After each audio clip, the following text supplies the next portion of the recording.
전쯤에 이런 영상을 올렸죠.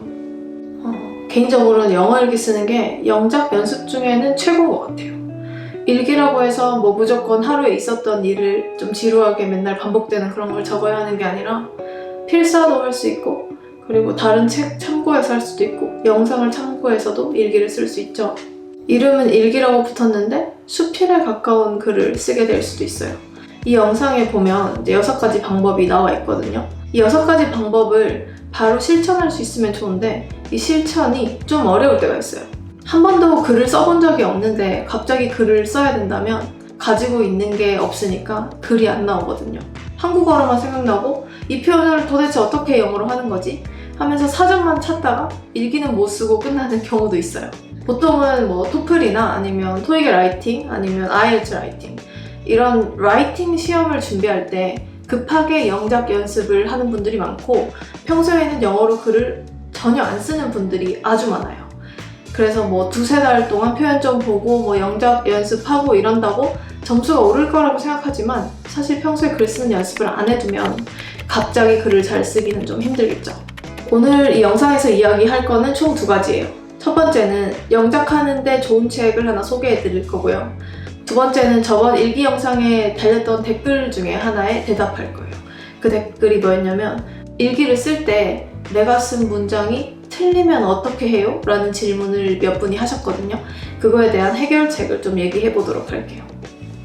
먼저 책 소개부터 하자면 이 책이에요. 제가 생각했을 때 이 책의 예상 독자는, 첫 번째는 뭐 영어로 일기를 써보려고 하는데 아는 게 뭐 영어로 아는 표현이 거의 없어서 아무 글도 쓸 수 없는 분들 있죠. 그런 분들을 위해서 굉장히 좋은 책이고, 그리고 또 영어 일기가 아니더라도 에세이나 여러 시험을 준비하는데 내가 영어로 글을 쓸 때 좀 모르는 표현이 너무 많아서 답답하다라고 느끼시는 수험생들도 많죠. 그런 분들 중에 초보, 중급 학생들에게 아주 좋을 것 같아요.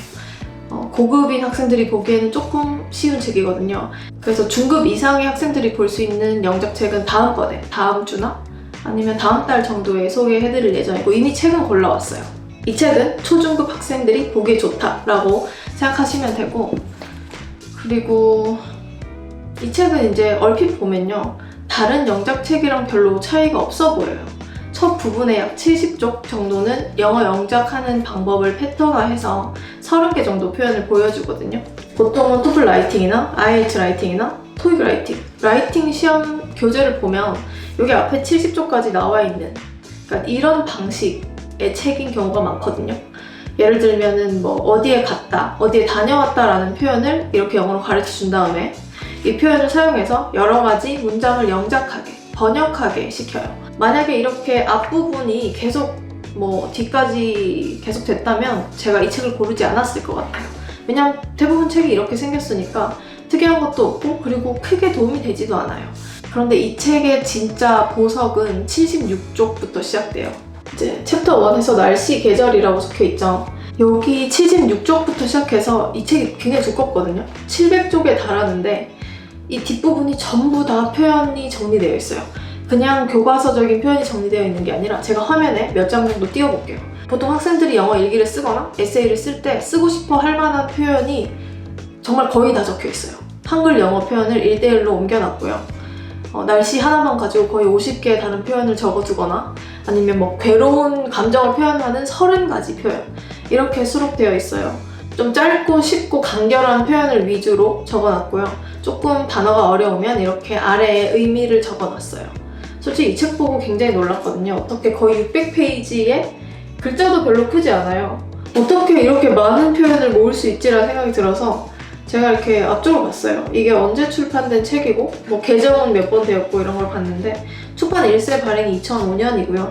49세를 발행했어요, 초판만.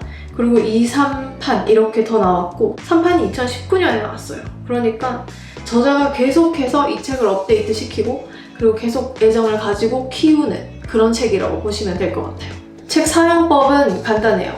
원하는 토픽을 고른 후에 해당 토픽과 관련된 영어 표현을 읽어보고 해석해 보시면 돼요.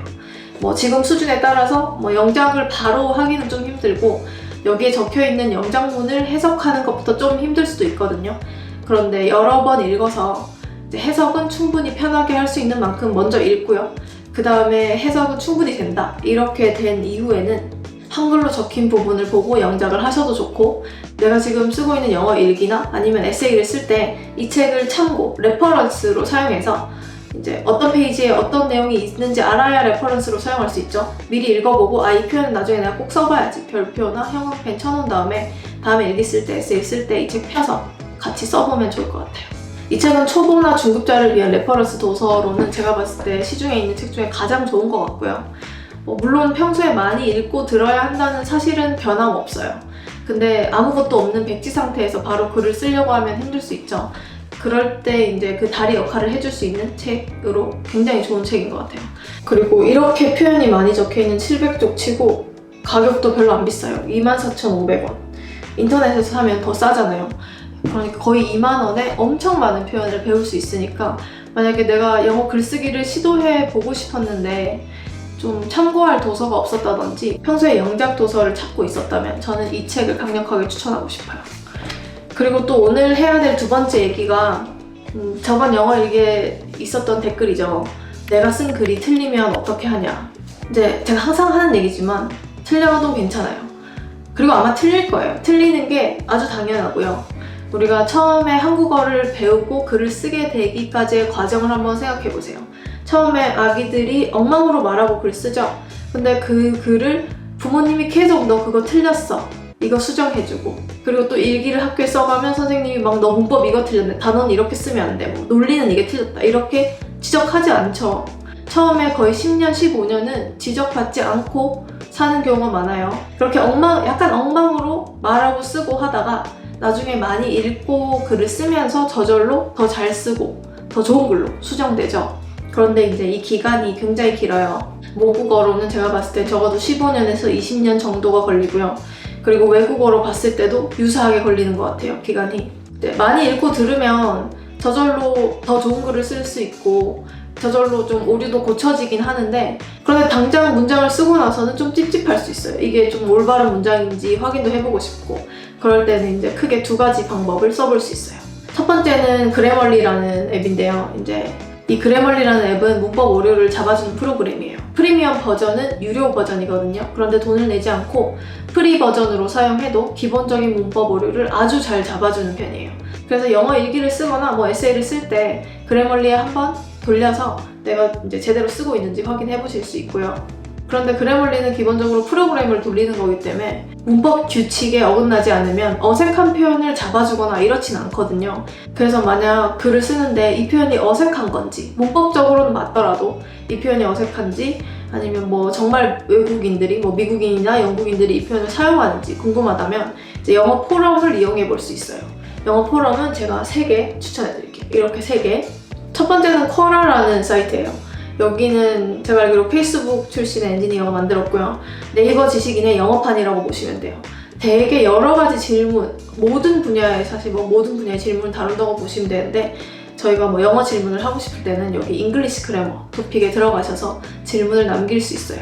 그리고 두 번째는 워드 레퍼런스라는 영어 포럼이 있거든요. 원래는 워드 레퍼런스가 온라인 사전이에요. 무료 온라인 사전인데 여기에 언어 포럼이 있어요. 랭귀지 포럼이 따로 있고 여러 가지 언어랑 관련된 포럼인데, 여기서 제가 봤을 때는 영어 포럼이 가장 활발한 것 같아요. 여기 포럼에서는 뭐 이렇게 말하는 게 어색한가요? 아니면 자연스러운가요? 아니면 이게 문법적으로 틀리나요? 아니면 이건 어떤 뜻으로 적은 문장인가요? 이런 여러 가지 질문을 할 수 있거든요. 여기 포럼은 물론 영어로 써야 하는데 아주 짧게만 쓰면 되니까 뭐 질문 정도 만들 때는 파파고 같은 거 돌리셔도 괜찮으니까 파파고 이용해서 이런 표현 이렇게 하는 거 맞나요? 이렇게 질문할 수 있어요. 워드 레퍼런스는 저도 예전에 영어 공부할 때 되게 많이 사용했거든요. 답변도 정말 빨리 달리고 여러 가지가 달리니까 이제 여러 가지 답변을 비교하면서 그 중에 괜찮아 보이는 걸 채택하면 되고, 답변이 전부 영어로 달리잖아요. 그러니까 답변을 읽으면서도 사실 영어 공부를 되게 많이 할 수 있어요. 그리고 마지막으로 포럼 하나가 더 있어요. 하이네이티브라고 요즘에 좀 구글에서 검색 자주 되는 곳인데, 이제 언어를 배우는 사람들이 여기에 이제 질문을 할 수 있고요. 영어 이외에 많은 언어 관련해서 질문할 수 있어요. 질문하면 원어민이나 아니면 그 언어의 고급 언어 사용자가 와서 답변해주는 그런 시스템으로 되어 있어요. 주로 뭐 이렇게 말해도 되나요? 뭐 이런 표현 어색한가요? 이런 질문이 좀 많이 올라오는 편인 것 같아요. 이렇게 이제 내가 쓴 문장에 대해서 확인해 볼 수 있고요. 그리고 영작할 때 틀리는 거 무서워서 좀 팝하고 돌리는 학생들 있거든요. 그런데 그게 아주 최악의 방법이에요. 틀려도 직접 써보면서 스스로 이제 고치는 게 낫고, 이런 포럼에 물어보거나 그래멀리 돌리거나 아니면 주변에 뭐 영어 잘하는 사람, 영어 선생님에게 물어봐서 첨삭 받는 게 낫고요. 팝하고 돌려서 마치 기가 쓴 걸 내가 썼다고 착각하면 안 돼요. 이제 뭐 영작 책도 하나 소개했고, 이제 틀린 문장을 어떻게 해결해야 하는지도 알려드렸으니까 오늘 저녁에는 일기를 아마 쓰시겠죠?